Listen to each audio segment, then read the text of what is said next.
ನಾನು ಒಂದು ಅರ್ಧ ಕನ್ನಡದಲ್ಲಿ ಒಂದು ಅರ್ಧ ಇಂಗ್ಲೀಷ್ನಲ್ಲಿ ಒಂದೆರಡು ಮಾತನ್ನು ಹೇಳೋಕ್ಕೆ ಇಷ್ಟಪಡ್ತೀನಿ. I have immense pleasure to be here with you people on the May Day celebration. I express my happiness and thanks to you people being calling for this occasion. My greetings to all of you for the May Day celebrations. ನಮ್ಮಲ್ಲಿ ಈಗ May day celebration ಅಂತಂತ ಹೇಳಿದರೆ ಒಂದು group, ಒಂದು ಭಾಳ ಕಡಿಮೆ ಜನ ಬಂದು ಸೇರಿದ್ದಾರೆ ಈಗ ಇವತ್ತು. ಆ್ಯಕ್ಚುಲಿ ಪರ್ಮನೆಂಟ್ ಎಂಪ್ಲಾಯೀಸ್ ಭಾಳ ಕಡಿಮೆ ಕಾಣ್ತಾ ಇದೆ. ಇರೋದು ಬರೀ ಕಾಂಟ್ರಾಕ್ಟ್ ಲೇಬರ್ಸ್ ಭಾಳ ಜಾಸ್ತಿ, ಮಿಕ್ಕಿರುವರು ಯೂನಿಯನ್ಗೆ ಸಂಬಂಧಪಟ್ಟಿರ್ತಕ್ಕಂಥ ಕೆಲವರು ಇದ್ದಾರೆ. ಅದಲ್ಲದೆ ಮೇ ಡೇ ಸೆಲೆಬ್ರೇಷನ್ಗೆ ನಮ್ಮ ಕಾಯಂ ನೌಕರರುಗಳು ಬರಬೇಕಾಗಿಲ್ಲ ಅಂತ ಒಂದು ಕಾಣುತ್ತದೆ ಅಂತ ಕಾಣುತ್ತದೆ, ಅವರ ಮನಸ್ಸಿನಲ್ಲಿ ಬಂದಿರಬೇಕು ಕಾಣುತ್ತೆ. ಈಗ ಕಾಯಂ ಪರ್ಮನೆಂಟ್ ಎಂಪ್ಲಾಯೀಸ್ ಎಷ್ಟಿದ್ದಾರೆ? ಈಗ ಸಾವಿರಾರು ಜನಗಳು ಕೆಲಸ ಮಾಡಿರ್ತಕ್ಕಂಥ ಈ ಫ್ಯಾಕ್ಟ್ರಿನಲ್ಲಿ ಇವತ್ತೊಂದು ದಿವಸ ಭಾಳ ಕಡಿಮೆ ಜನ ಇದೆ ಅಂತ ನನಗೆ ಗೊತ್ತಾಗ್ಬಿಟ್ಟಿದೆ. ಯಾಕೆಂದರೆ ಕಾಯಂ ಪರ್ಮನೆಂಟ್ ಎಂಪ್ಲಾಯೀಸ್ ಬೇಕಾಗೇ ಇಲ್ಲ. ಇವತ್ತಿನ ಸ್ಥಿತಿ ಹಾಗೇ ಇದೆ. ಸುರಕ್ಷೆ ಆಗಿರ್ತಕ್ಕಂಥ ಕಾಯಂ ಕಾರ್ಮಿಕರು ಬೇಕಾಗದೇ ಇರತಕ್ಕಂಥ ಪದ್ಧತಿಗಳು ನಮ್ಮ ಲಾಯರ್ ಹೇಳಿದಾರಲ್ಲ, ಇವತ್ತಿನ ಕಾರ್ಪೊರೇಟ್ ಸಿಸ್ಟಮ್ ಏನಿದೆ ದ ಹೋಲ್ ವರ್ಲ್ಡ್ನಲ್ಲಿ ಹೇಗಿದೆಯೋ ಆ ಸಿಸ್ಟಮ್ ಎಲ್ಲ ಕಡೆಯೂ ಆಗ್ತಾಯಿದೆ. ಗೊತ್ತಿದೆಯೋ ಗೊತ್ತಿಲ್ವೋ ಹಾಗೆ ಹೋಗ್ತದೆ. ನಾವು ಈ ದೇಶದಲ್ಲಿ ಮನುಷ್ಯರಿದ್ರೇ ಇಂಡಸ್ಟ್ರಿ ಬೇಕಾಗಿರೋದು. ಮನುಷ್ಯರಿಲ್ಲದೆ ಇಂಡಸ್ಟ್ರಿ ಏನು ಬೇಕಾಗಿ ಬರಲ್ಲ. 3 M ಬೇಕಾಗುತ್ತದೆ: ಮನಿ, ಮಿಷನ್ ಆ್ಯಂಡ್ ಮ್ಯಾನ್. ಈ ಮ್ಯಾನ್ ಪವರ್ ಇಲ್ಲದೆ ಈ ದೇಶಕ್ಕೆ ಈ ಫ್ಯಾಕ್ಟ್ರಿದ್ದೇನು ಪ್ರಯೋಜನ ಬರಲ್ಲ. So man is important, labour is important and they should be given more preference. Whereas ಅದು ಕಡಿಮೆ ಆಗ್ತಾ ಹೋಗ್ತಾ ಇದೆ.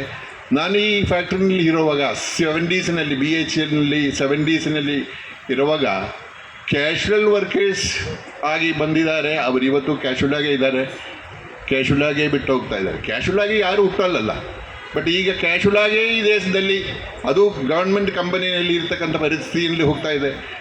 ಭಾಳ ಕಡಿಮೆ ಜನದಿಂದ ಫ್ಯಾಕ್ಟ್ರಿನ ಹೆಂಗೆ ಪ್ರಾಫಿಟ್ ಮಾಡ್ತಾರೆ, ಆಫ್ಲೋಡ್ ಮಾಡ್ತಾರೆ, ಟ್ರೈನೀಸ್ಗಳನ್ನೆಲ್ಲಿ ಕೆಲಸ ಮಾಡ್ತಾರೆ. ಈ ಒಂದು ಪರಿಸ್ಥಿತಿ ಹಿಂಗೆ ಮುಂದೆ ಹೋಗಿದರೆ ಜನನೇ ಬೇಕಾಗಿ ಬರದೇ ಇರತಕ್ಕಂಥ ಪರಿಸ್ಥಿತಿಯಲ್ಲಿ ನಮ್ಮ ಗೌರ್ಮೆಂಟ್ ಹೋಗ್ತದೆ ಅನ್ನೋದು ನನ್ನ ಅಭಿಪ್ರಾಯ. ನಾನು ಒಂದು 2-3 ತಿಂಗಳ ಹಿಂದೆ ನಮ್ಮ ಜನರಲ್ ಸೆಕ್ರೆಟರಿ ಆಗಿರ್ತಕ್ಕಂಥ ನಮ್ಮ ಸಹೋದ್ಯೋಗಿಗಳ ಹತ್ರ ಒಂದು ಏನೋ ಮಾತಾಡಬೇಕಾಯ್ತು. ಅವರೇನೋ ಫೋಟೋ ಕಳಿಸಿದರು. ಆ ಫೋಟೋನಲ್ಲಿ ನಮ್ಮ ಇಲ್ಲಿ ಲೇಬರ್ ಮಿನಿಸ್ಟ್ರು ಬಂದಿದ್ದರು ನಮ್ಮ ಯೂನಿಟ್ಗೆ. ನಾನು ಕೇಳಿದೆ, ಈ ಫೋಟೋದಲ್ಲಿ ನಿಮ್ಮ ಫೋಟೋಗಳು ಯಾವುದು ಕಾಣ್ತಾ ಇಲ್ಲಲ್ಲಪ್ಪ ಅಂತ ಕೇಳಿದೆ. ಅವರು ಹೇಳಿದ್ರು, ಇಲ್ಲ ನಮ್ಮನ್ನು ಅವ್ರು ಕರೆದಿಲ್ಲ ಹಾಗೆ ಅಂತ ಕೇಳಿದೆ. ಸೊ ವರ್ಕರ್ಸ್ ರೆಪ್ರೆಸೆಂಟೇಟಿವ್ಸನ್ನು ಮಿನಿಸ್ಟ್ರಿ ನೋಡ್ತಾ ಇಲ್ಲ. ಯಾಕೆ ಅಂತ ನನಗೆ ಗೊತ್ತಿಲ್ಲ. ಅವ್ರನ್ನ ಕರೆದೂ ಇಲ್ಲ, ಅವ್ರ ಹತ್ರ ಮಾತಾಡಿಸಲೂ ಇಲ್ಲ. ಮಿನಿಸ್ಟ್ರು ಬಂದರು ಹೋದರು. ಈ ಮಿನಿಸ್ಟ್ರಿಂದ ಪ್ರೊಡಕ್ಷನ್ ಮಾಡೋಕ್ಕಾಗಲ್ಲ, ಮಿಷನರಿಯಿಂದ ಪ್ರೊಡಕ್ಷನ್ ಮಾಡೋಕ್ಕಾಗಲ್ಲ, ಎಕ್ಸಿಕ್ಯೂಟಿವ್ ಡೈರೆಕ್ಟ್ರಿಂದ ಇಲ್ಲಿ ಪ್ರೊಡಕ್ಷನ್ ಮಾಡೋಕ್ಕಾಗಲ್ಲ. ವರ್ಕಿಂಗ್ ಕ್ಲಾಸ್ ಬೇಕು. ಅವ್ರನ್ನ ಕನ್ಸಿಡರ್ ಮಾಡದೆ, ಅವರ ಹತ್ರ ಮಾತಾಡದೆ ಹೋಗಿರ್ತಕ್ಕಂಥ ಮಿನಿಸ್ಟ್ರು ಸರಿ, ಅವರನ್ನ ಕರೆಸಿ ಅವರನ್ನ ಮಾತಾಡಿಸ್ದಾಗೆ ಇರ್ತಕ್ಕಂಥ ಮ್ಯಾನೇಜ್ಮೆಂಟ್ ಸರಿ, ಇವರು ಸರಿನಾ ಅಂತಂದು ಒಂದು ಸಾರಿ ಯೋಚನೆ ಮಾಡಬೇಕು ಅಂತ ನಾನು ಕಲ್ಕೊಳ್ತಾ ಇದ್ದೀನಿ. ಯಾಕೆಂದರೆ ಹಾಗೆ ಇರಲಿಲ್ಲ ಹಿಂದಿನ ಕಾಲದಲ್ಲಿ. ಹೋರಾಟದಲ್ಲೇ ಬೆಳೆದು ಬಂದಿರತಕ್ಕಂಥ ಫ್ಯಾಕ್ಟ್ರಿ ಇದೆ.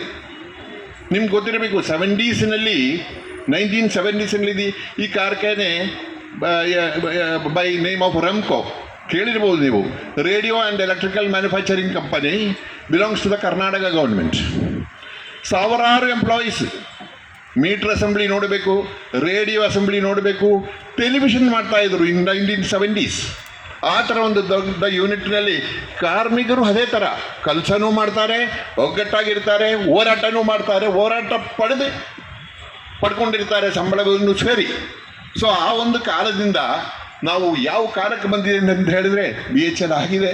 ಕೆಲವೆಲ್ಲ ಸಂಬಳ ಜಾಸ್ತಿ ಇರ್ಬೋದು, ಆದರೆ ಕಾರ್ಮಿಕರಿಲ್ಲ. 500-600 ಕಾರ್ಮಿಕರಿದ್ದಾರೆ ಈಗ. ಯಾಕೆ ಇಲ್ಲ? ಯಾಕೆ ಈ ಜನ ಇಲ್ವ? ಇಲ್ಲಿ 140 ಕೋಟಿ ಜನ ಇದ್ದಾರೆ ಈ ದೇಶದಲ್ಲಿ. ಆ ಜನಗಳಿಗೆ ಕೆಲಸ ಬೇಕಲ್ಲ. ನಾಳೆ ನನ್ನ ಮಕ್ಕಳು ಅಮೇರಿಕನ್ನ ಜರ್ಮನಿಯನ್ನು ಹೋಗ್ಬೇಕಾದಿದೆಯಾ? ನಮ್ಮ ದೇಶದಲ್ಲೇ ಕೆಲಸ ಸಿಗಬೇಕಾಗಂದು ಪರಿಸ್ಥಿತಿ ಬರಬೇಕಾಗಿದೆ. ಅದಕ್ಕೆಲ್ಲ ಇಲ್ಲ, ಆ ಸಿಸ್ಟಮೇ ಇಲ್ಲ. ಬರೀ ಕಾರ್ಪೊರೇಟ್ ಹೆಂಗೆಯೋ ನಡೀತದೆ. ಅದರಲ್ಲಿ ನಮ್ಮ ಯೂನಿಟಿನೂ ಕೂಡ ಶೋಷಣೆ ಹಾಕ್ಕೊಂಡು ಬರ್ತಾ ಇದೆ. ಯಾರು ಕೇಳಂಗಿಲ್ಲ, ಹೆಂಗೆಯೂ ನಡೀತದೆ. ಆ ರೀತಿಗೆ ಟ್ರೇಡ್ ಯೂನಿಯನ್ ಮೂವ್ಮೆಂಟನ್ನೇ ಕಡಿಮೆ ಆಗಿದೆ ದೇಶದಲ್ಲಿ. ಒಂದು ಕಾಲದಲ್ಲಿ trade union, all India trade union movements sponsoring committee ಎಂಥದ್ದೆಲ್ಲೋ ಇತ್ತು, ಅದೆಲ್ಲ ಇಲ್ಲ ಈಗ. ಯಾವುದೋ ಒಂದು ಸಂಬಳಕ್ಕಾಗಿ ಯಾವತ್ತೋ ಒಂದು ಹೋರಾಟ ಆಗ್ಬೋದೋ ಇರೋ ಗೊತ್ತಿಲ್ಲ ನನಗೆ. ಬಟ್ ಆ ಪರಿಸ್ಥಿತಿಯಿಂದ ಚೇಂಜ್ ಆಗಿ ಹೋರಾಟ ಮನೋಭಾವನ ಬೆಳೆಸಿ ಈ ದೇಶದಲ್ಲಿ ಜನಗಳಿಗೆ ಕೆಲಸ ಸಿಕ್ಕೋದಕ್ಕೆ, ಹಕ್ಕುಗಳನ್ನ ಉಳಿಸ್ಕೊಳ್ಳೋಕ್ಕೆ ಇರ್ತಕ್ಕಂಥ ಒಂದು ಟ್ರೇಡ್ ಯೂನಿಯನ್ ಆಗಿ ಬೆಳಿಬೇಕು ಅಂತ ನನ್ನ ಆಸೆ ಇದೆ. ಆಗುತ್ತೋ ಇಲ್ಲೊಂದು ಇಲ್ಲಿ ಇರ್ತಕ್ಕಂಥ ಜನಗಳಿಗೆ, ಈ ದೇಶದಲ್ಲಿ ಇರ್ತಕ್ಕಂಥ ಜನಗಳಿಗೆ ಆಗೋದು ನಾವೆಲ್ಲ ವಯಸ್ಸಾಗೋಗ್ಬಿಟ್ಟು ನಾವೆಲ್ಲ ಮಾಡೋಕ್ಕಾಗಲ್ಲ. ಬಟ್ ಇವತ್ತಿನ ಯಂಗ್ ಜನ್ರೇಷನ್ ಆ ರೀತಿಯಲ್ಲಿ ಬೆಳಿಬೇಕು ಅಂತ ನನಗೆ ಆಸೆ ಇದೆ. ಈ ಫ್ಯಾಕ್ಟ್ರಿಯಲ್ಲಿ ಈ 70s ಒಂದು ಚಿಕ್ಕ ರೋಡೇ ಇದ್ದಿದ್ದಿಲ್ಲಿ, ಒಂದು 10 ಪೆಟ್ಟಿ ಅಂಗಡಿ, ಅದ್ರ ಮರಗಳಿತ್ತು ರೋಡ್ನಲ್ಲೆಲ್ಲ. ಜನ ಎಷ್ಟು ಇದಿತ್ತು ಗೊತ್ತಾ, ರೋಷ ಇದ್ದದ್ದು ಜನಗಳಿಗೆ. ಕೆಲಸ ಮಾಡೋದ್ರಲ್ಲೂ ಹಾಗೇನೆ, ಟ್ರೇಡ್ ಯೂನಿಯನ್ ಮೂವ್ಮೆಂಟ್ಲೂ ಹಾಗೆ ಇತ್ತು. ಬಟ್ ಆ ಮೂವ್ಮೆಂಟ್ ಕಡಿಮೆ ಆಗಿದೆ. ಆ ಕಡಿಮೆನ ಇನ್ನೂ ಮೇಲೆ ಹಾಕಿ ಬರೋದಕ್ಕೆ ಯಾವ ಥರ ಚಾನ್ಸ್ ಸಿಕ್ಕಿದರೆ ನೀವು ಮಾಡಬೇಕು. ನನ್ನ 2 ಮಾತನ್ನು ಈಗ ಬೇರೆ ವಿಷಯಗಳನ್ನ ನಾನು ಮಾತಾಡಲ್ಲ, ಯಾಕೆಂದರೆ ಟೈಮ್ ಇಲ್ಲ. ಬಟ್ ಇಷ್ಟೆಲ್ಲ ಮಾಡಿ ಕೊಟ್ಟಿರ್ತಕ್ಕಂಥ, ನನ್ನ ಇಲ್ಲಿ ಕರೆಸಿರ್ತಕ್ಕಂಥ ನಿಮಗೆಲ್ಲರಿಗೂ ಧನ್ಯವಾದಗಳನ್ನ ಅರ್ಪಿಸಿ ನನ್ನ 2 ಮಾತನ್ನು ಮುಗಿಸ್ತೀನಿ. Thank you.